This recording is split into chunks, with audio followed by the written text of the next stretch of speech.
Interview with an alcoholic. The format for this meeting is an interview with an alcoholic. The hot seat. Inside the alcoholic studio, a speaker will be asked a series of questions that range from their personal story, the steps, relationship with God, and carrying the message. There are no right answers, just a fun and interesting way to share the speaker's personal insight. And our speaker for tonight is John. Welcome, John. Timekeeper, please allow 90 seconds per question. The meeting may run slightly longer. Members, please feel free to leave if needed.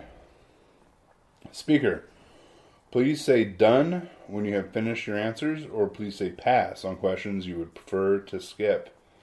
Are you ready, sir? As ready as I'm ever going to be. All right, let's begin. 1. Please generally describe, in your own words, our basic text, the book Alcoholics Anonymous. The book Alcoholics Anonymous, in my own words, is an instruction manual to maintain a relationship with my higher power as I have come to know him, or her, or it, depending on the day. Thanks.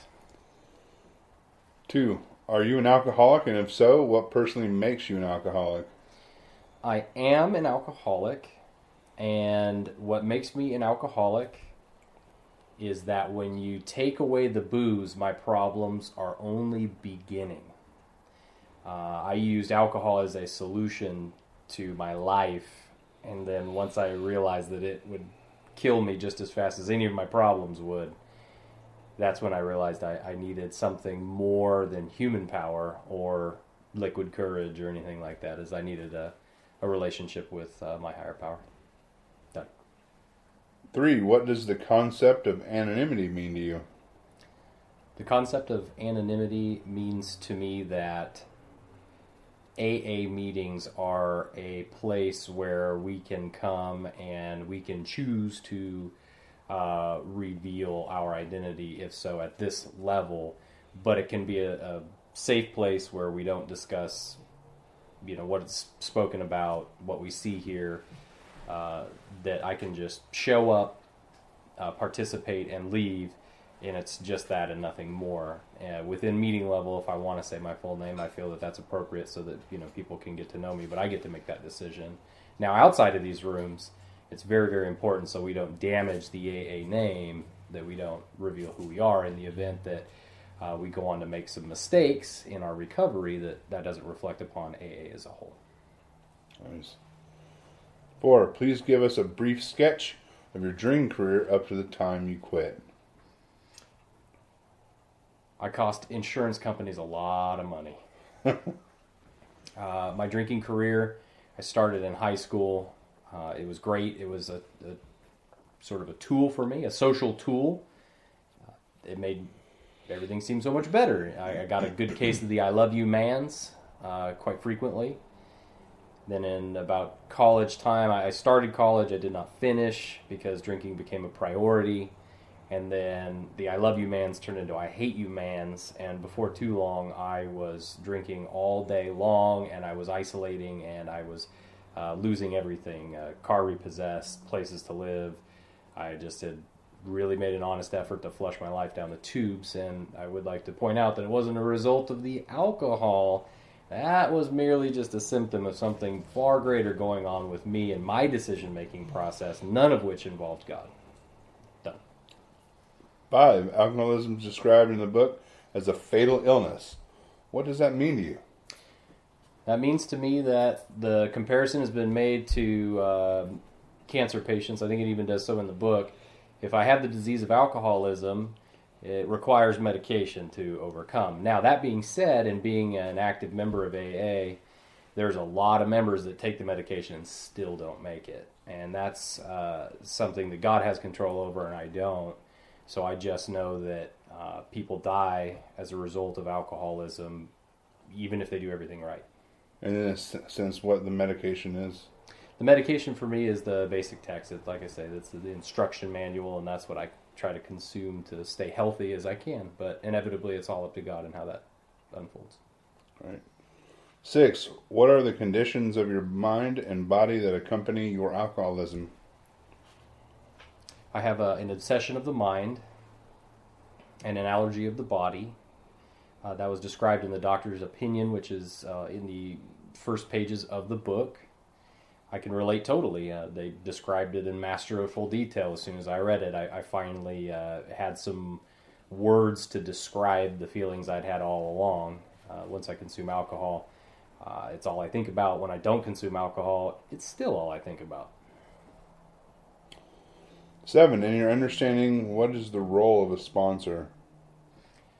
A role of a sponsor, traditionally, the way that I gathered it was as new alcoholics would show up to meetings, somebody, probably the most recent member to have completed their steps, would take you into a separate room. You'd work on your steps, and then they would sponsor you from having had completed your steps into joining a meeting of Alcoholics Anonymous. It is my personal opinion.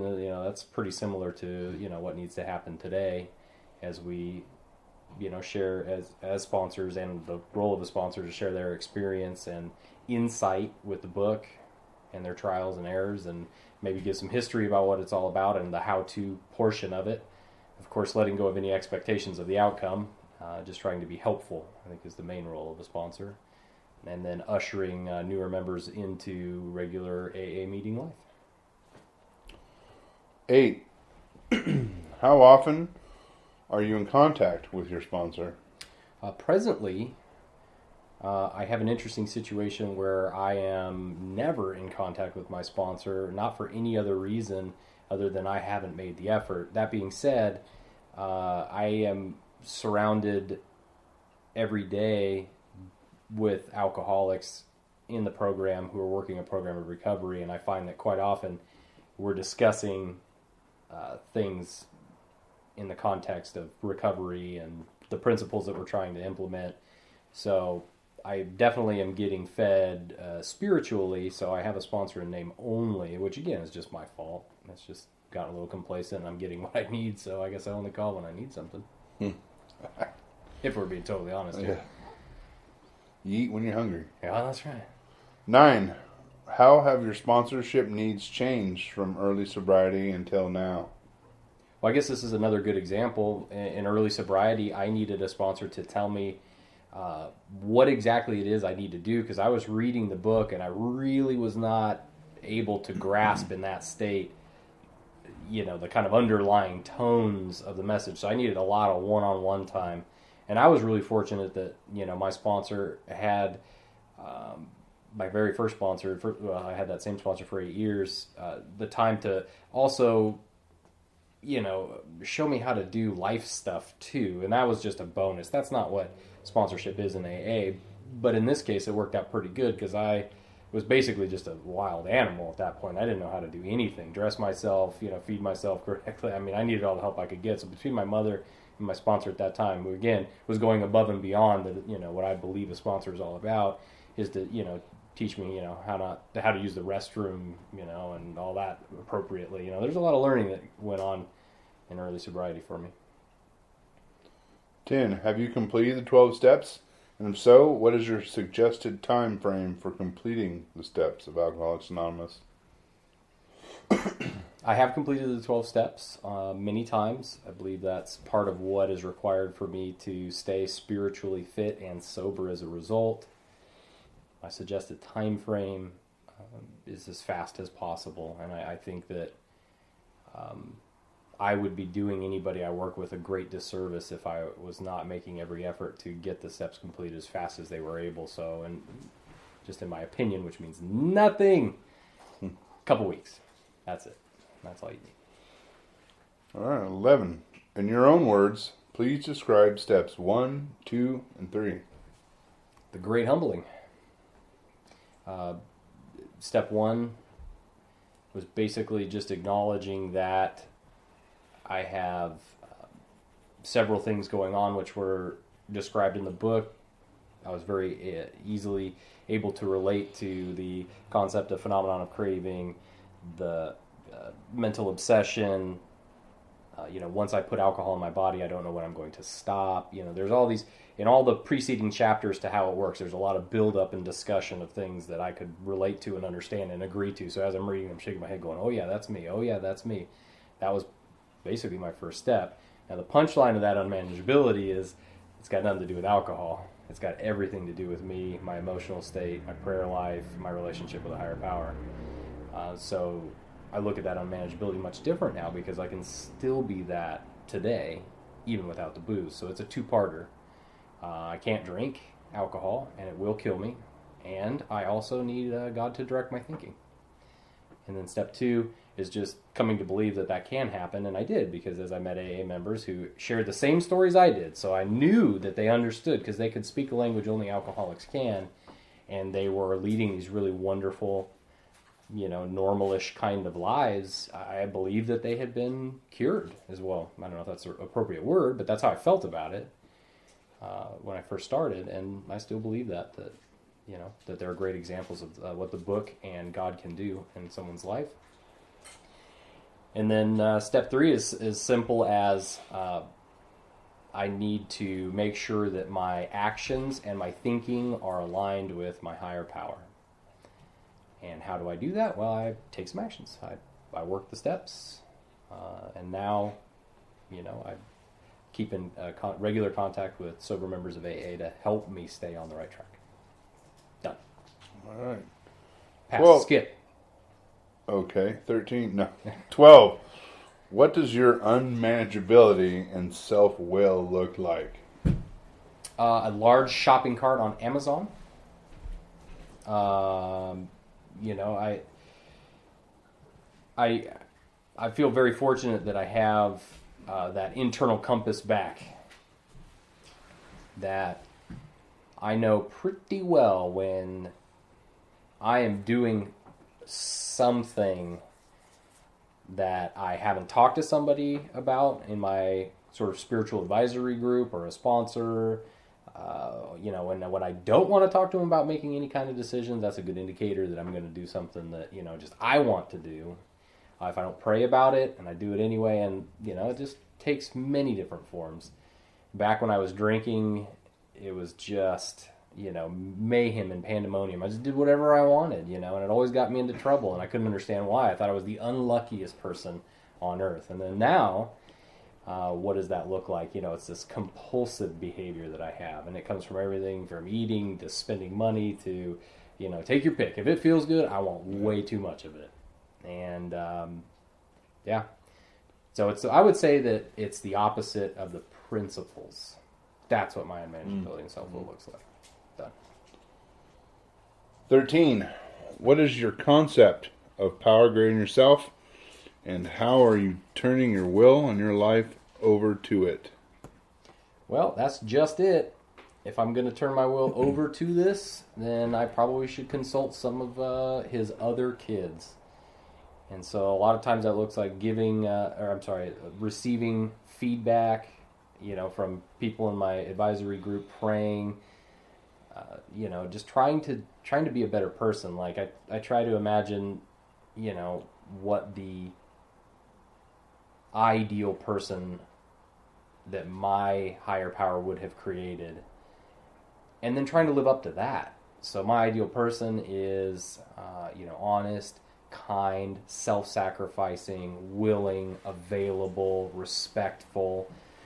And that's what I'm shooting for. Do I get it? No way. Not even close. But the thought is always in the back of my head now that I, could work closer to that. So my concept of a higher power, I don't know that it would be fair to try and put words to it, because it would still be too much me and not enough God. So there's something out there. I'm not it, but I can see and feel and touch its miracles in my life every single day.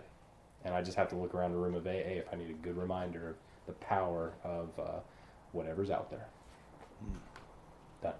Traction rather than promotion, right? Boom shakalaka. 14. Please briefly describe your experience with steps 4 and 5. I overcomplicated it a lot.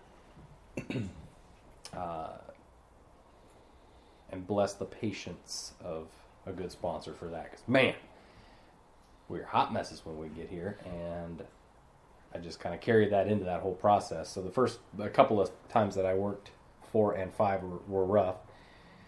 I did actually get to do something that I think is getting increasingly more rare. I'm not 100% sure, at least in our area. I got to work my very first fifth step with a priest, which was very enlightening. And the second time, I did it with my sponsor.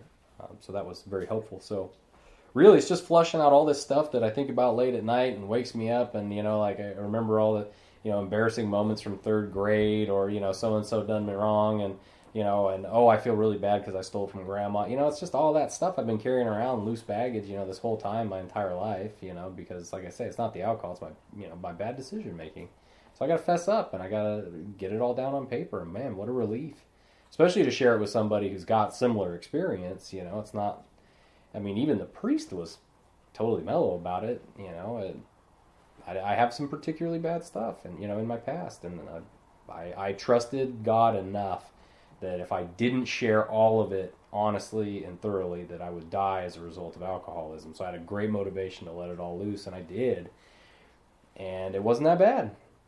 And there were some, some potentially, legal things in there too that really stressed me out, and it's all okay so far. So yeah, that's it. Done. 15. What does the exact nature of our wrongs mean to you? Well, I can clearly remember, the actions that helped me establish what the wrongs were, and the exact nature of them. For a dog is to bark, it's to bite, it's to eat, it's to procreate.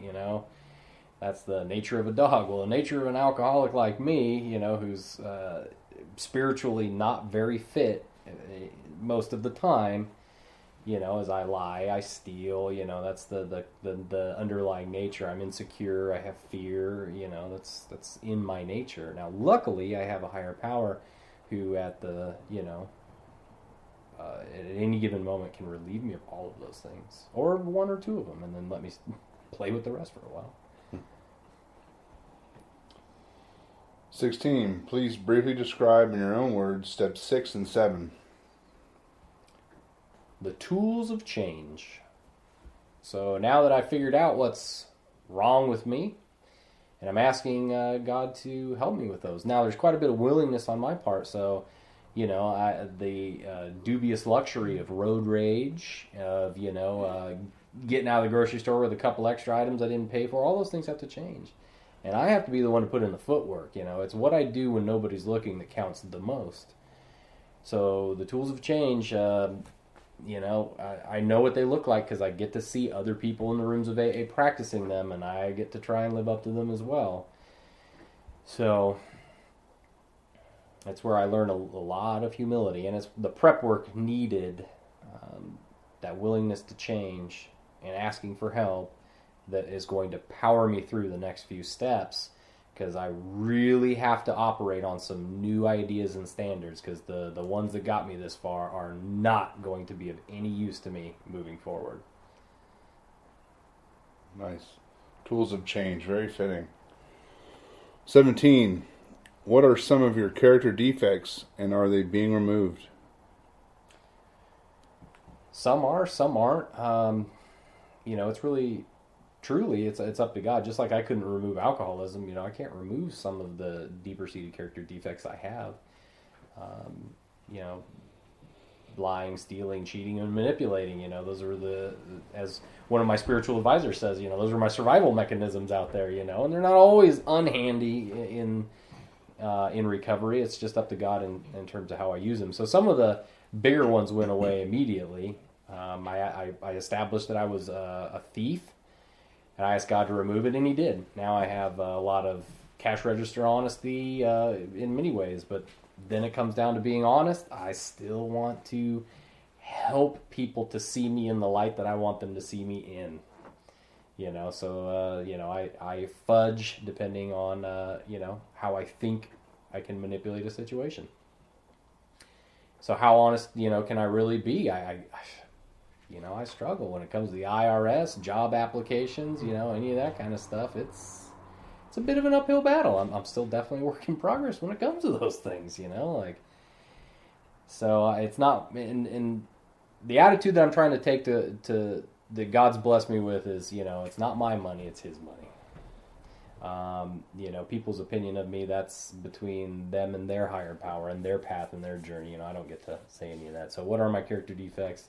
It's all the things that I find in, my inventory. And then God has removed a fair portion of them already. And then some I'm still working on. I guess that reminds me that I'm human, because ego is definitely one of my bigger ones. And man, I think I know something about everything. Always a work in progress, right? I hope. Yeah. I hope. 18. Please briefly describe steps 8 and 9. It's where the rubber meets the road. It's been a wonderful blessing to have participated in those steps in my life and to make things right. The concept of making an amend, which is not just saying I'm sorry, but taking an action to try and make things right, is the best possible thing I've experienced in all of my life here on earth. To straighten out my past and to be helpful to people is truly a gift. So I did my best to waddle into, family members' homes and, friends' places and give them a big, spiel and about how I'm, trying to quit drinking and get my life on track and I want to make things right. That was scary, because I didn't know what was going to happen. And, of course, fear is one of my motivators. But once I got in there and realized it was all okay, I didn't really have any negative experiences, or what I would interpret as negative experiences, in my first round of amends. I've had to make some amends in sobriety to other AAs that went terribly, so that was really, really humbling. That being said, the amends now for me is when my phone rings and somebody says, "Can you help me?" Even if it's something as simple as being a listening ear, that's where I get to change. So to amend is to change, not to say I'm sorry. So that's where I get to change, is I need to be available for all of God's kids as often as I can be.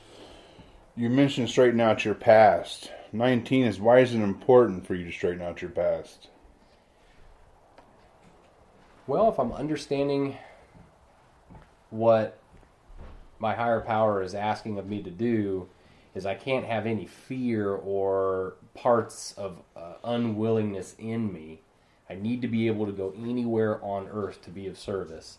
And if I won't go to certain parts of town because I don't want to run into so-and-so, that really limits how available that I can be. And of course, I have some of those. I still have some of those, There's certain towns I don't even like to go through in the event that I run into somebody, and that is counterproductive for the life I'm trying to lead now. And I'm settling down to the idea that, wherever I go, I can always try and make the amends on the spot, and hopefully God will give me the right words, which I'm sure that He will. So straightening out my past is just cleaning everything up, a clean slate. And it feels really good to have done that, and just to try the best I can to make sure that I'm, honoring people and not letting anything that I've done hang out there that's, possibly potentially affecting somebody else. I want to try to bring them relief. So. Nice. I'm interested in seeing what your answer is for this next question. I'm ready. 20. When you were actively drinking, did you drink whiskey in your milk? Buddy, I drank spilt beer out of gutters. I drink anything. I drank something in milk before. I remember, because it was cottage cheese by the time I got it, to go down. Still drank it. Why? Because there's alcohol in it. So now I believe that story comes from the book about Jim and the car salesman on the road, stopped to have a sandwich, thought that the milk would ease his belly, make the whiskey go down a little bit easier. It's just justification. And there's two parts to that question for me. It's just, I will drink anything because I am a filthy beast for alcohol. I just didn't matter if it changed the way I felt, especially about myself. I'm interested, whatever it is, whatever form that alcohol comes in. And then secondly, I can justify it, Like I said, I felt like I was the unluckiest person on earth, The world had done me wrong. I was a victim, don't you see? Done. 21. Please briefly describe your experience with steps 10 and 11. 10 and 11 are ongoing. I don't call them maintenance steps anymore because I feel like that's not honoring the fact that I'm supposed to grow in understanding and effectiveness. So it's something that I get to work on regularly, and having an open mind and some willingness in those particular steps is really the discipline that I'm trying to use. Because I know that something is wrong when somebody makes a suggestion to me and I immediately am like, no, I'm not interested.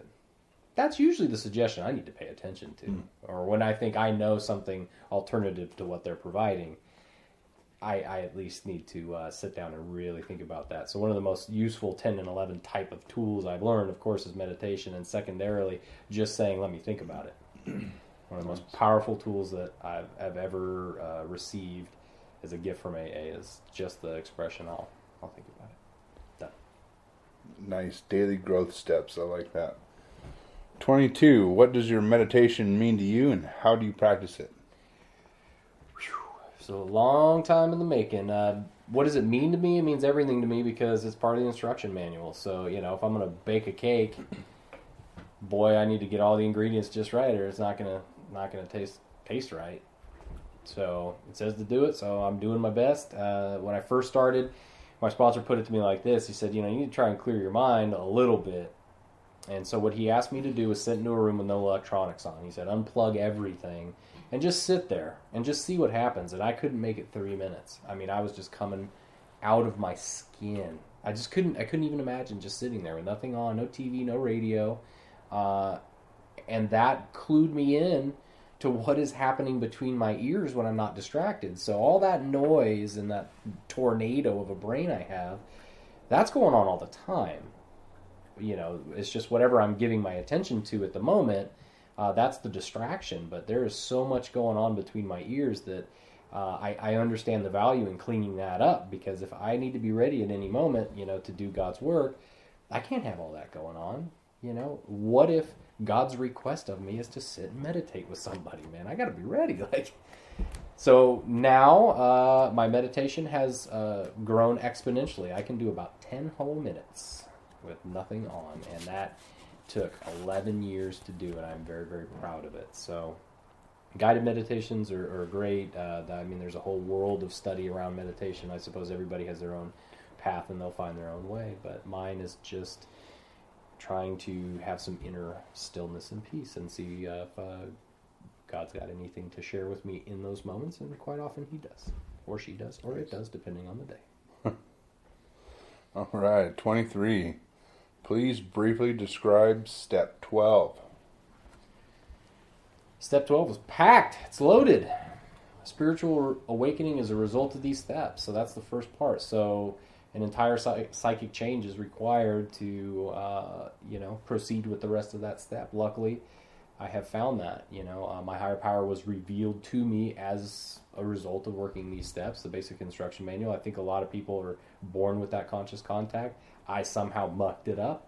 So after working the steps, I was now in contact. That's the spiritual awakening. Tried to carry this message to the alcoholic. So I need to have that spiritual clarity to then carry the message and, practice principles in all my affairs. So the principles are just the opposite of my character defects, so instead of focusing on that, the dishonesty that I have, I just try to be more honest. That's practicing a principle to me, and it's way easier because, just focusing on trying to stop doing something, I can't seem to do it, but try to be more of something is much, much easier. Mm-hmm. And the message, well, I suppose we'll get to that here in just a second.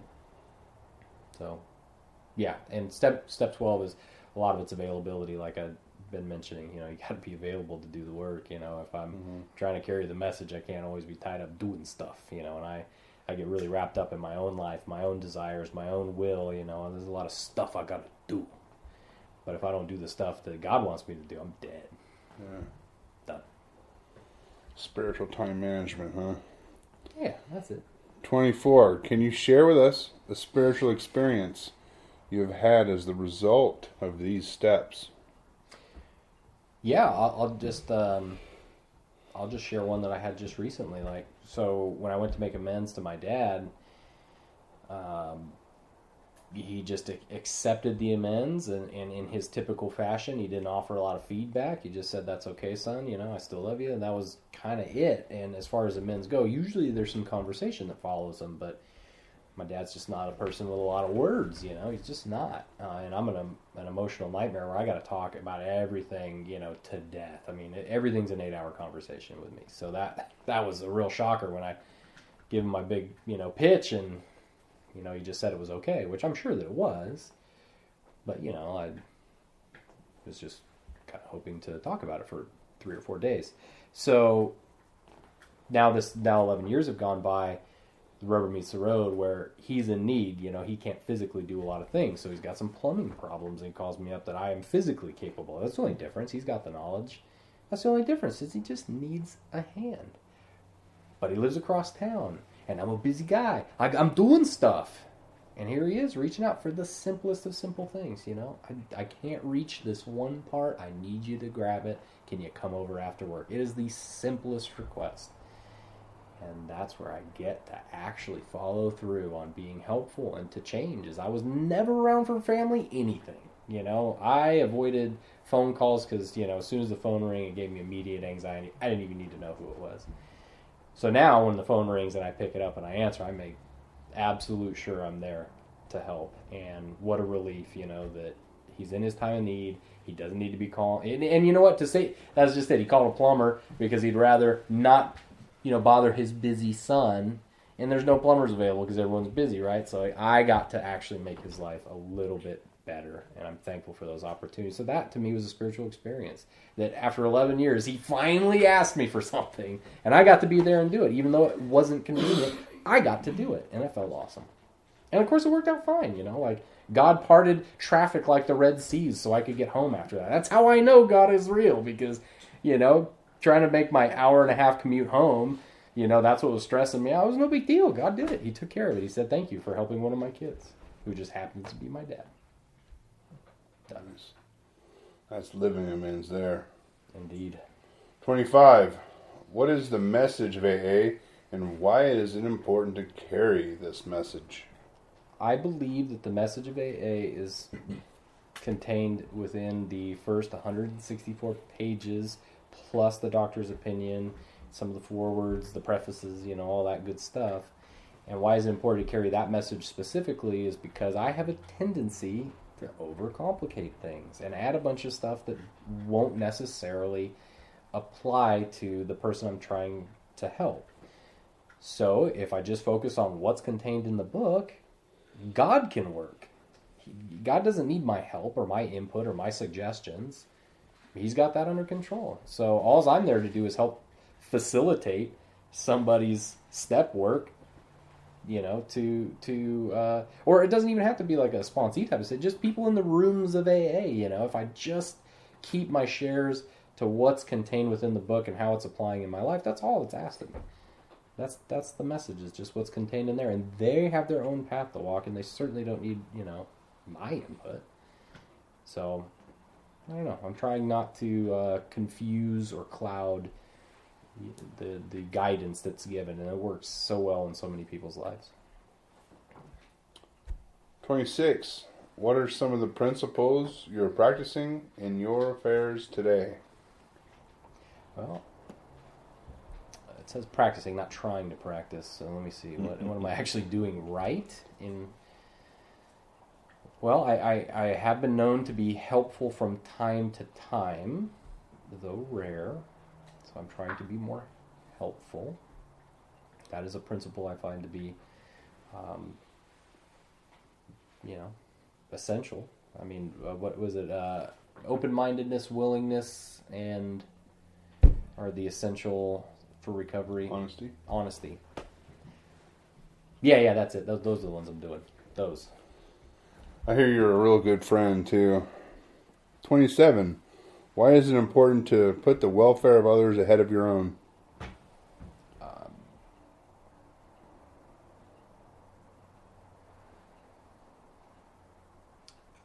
So when I first got here, the old ideas that were driving me occasionally would come up with other members of AA, and they were kind enough to tell me that my best thinking got me this far. And they said, look at your life as an example of how you've fared. And that was enough. I got what they were trying to say. Or they'd say something as simple as, how's that working for you? You know? So all I thought about prior to coming to Alcoholics Anonymous was myself. So now that I'm here in AA, I get to do something entirely different. And that's think about other people first. And that's the most rewarding thing that I've done, is to try and be helpful to somebody else. 28. How do you determine or gauge the quality of your sobriety in AA?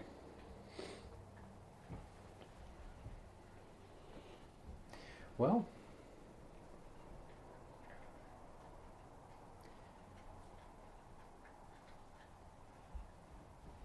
I try to get feedback from my recovery community around me as far as how I'm doing. I think that's because it's I mean, being inside my head, and quite often my spirit is fairly turbulent. It's really hard to get a good bead on, how am I doing in terms of being of service, of maximum service to those about me. So I hope that my recovery community will clue me into what's really going on. And if they make suggestions, again, I'm going to make damn sure I'm paying attention to them, especially if I don't want to hear it. 29. Why do you think alcoholics relapse? I do not know why alcoholics relapse, other than I haven't had that experience yet. It doesn't mean that I won't. Everybody's path with God is different, so I do not know. Done. 30. Are you willing and able to sponsor other members currently? If God sees fit, I'm available. 31. Presently, what is the most important activity in your recovery program? Serving a higher power. Done. 32. Would you please generally describe the purpose of the 12 traditions of Alcoholics Anonymous? So the first 100 that got the steps written was all through trial and error. It took about 5 years, from what I gather, for them to figure out how to put this program together. And then from the publishing of the book to the release of the 12 and 12, they had some other experiences. So so God blessed them with this really wonderful program that really does work, but we're all still human, and there was all these other things that came along with implementation. So we have the solution, but how do you, introduce it? And of course the meeting structure started to formulate, and there was this another trial and error period of they found some stuff that most certainly did not work. And out of that was born the 12 traditions to help us, to stay united, and to make sure that we are focused on what the real purpose of being here is, and that's to help other alcoholics. 33. Can you give us some examples of meeting etiquette?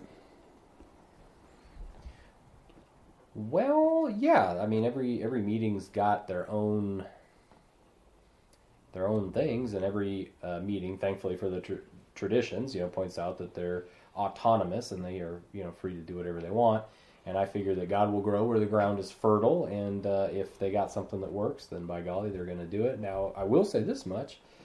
I hope that the main meeting etiquette for every meeting is to remember to be helpful to the new guy who's walking in, that he or she gets what he needs, and that we're able to provide some help there, and that also we're paying closer attention to the existing members of our recovery community, because it seems like there's a lot of people with time that are suffering too.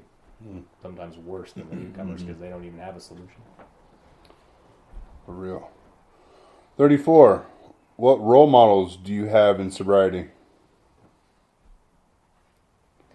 Well, the program's given me this wonderful selection. It's a role model. It's not a role, expert. So I try to take a little bit from all the people that have gone before me in AA, that, what they've done makes sense. So I listen to a lot of speaker tapes. I take what makes sense to my spirit and works in practice, But I know dang well, that some of those speakers are super egotistical, so I don't put them on, pedestals. So I'd say my best role models are the ones who work the program and are close to me. I got one asking me questions right now. And I think that if I had to narrow it down, what role I'm trying to fill the most and what I admire most about people I admire at this time is those with real honesty. Gut level honesty all the time. That just lights me up because I struggle so badly with it. So when I meet people who are just real honest, that's killer. I love it.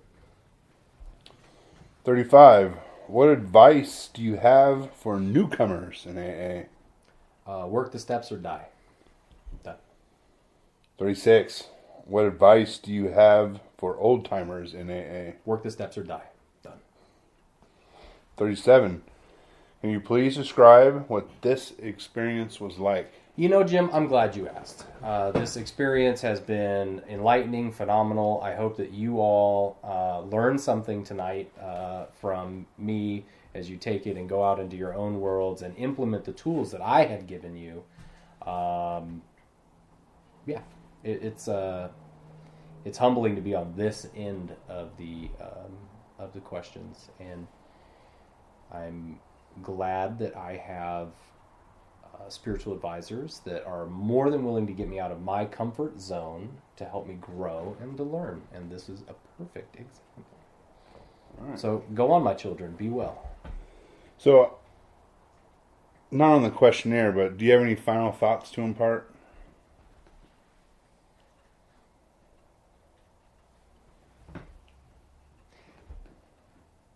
Well, everything that comes to mind is super egotistical, I think. I don't, given the opportunity to pontificate, I will do so. But I guess the thing I would say is somebody mentioned, I think in one of the interview meetings that's stuck in my brain, is that when we're all holding hands at the end of the meeting and say we'll pray for the alcoholics still suffering, that we're praying for the people that haven't even got here yet. And when they do show up, that we've been waiting for them. Mm-hmm. What a wonderful concept. And that my recovery community is the world's recovery community. I got to keep that in mind. And I have, before I get super opinionated or judgmental of anybody in the world, I have to remember that we're all recovering to some degree. And, that's the community that I want to serve. So I better be really careful of how I think. Awesome. Well, thank you, John, for your time. And I'd like to say we love you. And all this wouldn't be possible without you. Oh, it would have. And we will go ahead and read from the old preamble. Now, I would like it noted, for the record, I was on time. Perfect. The old preamble. I wish to remind you that whatever is said at this meeting expresses our own individual opinion as of today and as of to this moment. We do not speak for AA as a whole, and you are free to agree or disagree as you see fit. In fact, it is suggested that you pay no attention to anything which might not be reconciled with that which is in the AA Big Book. If you don't have a Big Book, it's time you bought one. Read it, study it, live with it, loan it, scatter it, and then learn from it what it means to be in AA.